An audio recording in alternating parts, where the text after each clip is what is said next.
November 26, 2008 Mumbai దాడుల సూత్రధారి తహ్వూర్ రానాను భారత్కు అప్పగించేందుకు అమెరికా సుప్రీంకోర్టు ఆమోదం తెలిపింది. ఇంతకీ తహ్వూర్ రానా ఎవరు?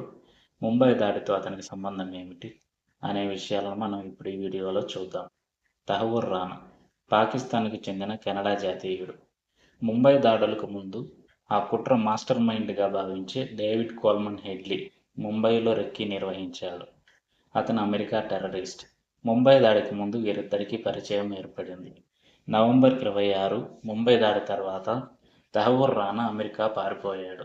1 సంవత్సరం తర్వాత షికాగోలో FBI అధికారులు అతన్ని అరెస్టు చేశారు. అప్పటి నుంచి లాస్ ఏంజల్స్లోని జైల్లో శిక్ష అనుభవిస్తున్నాడు.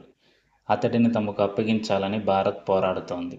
దీన్ని సవాల్ చేస్తూ రానా పలు ఫెడరల్ కోర్టులను ఆశ్రయించగా ఆ న్యాయస్థానాలు తిరస్కరించాయి.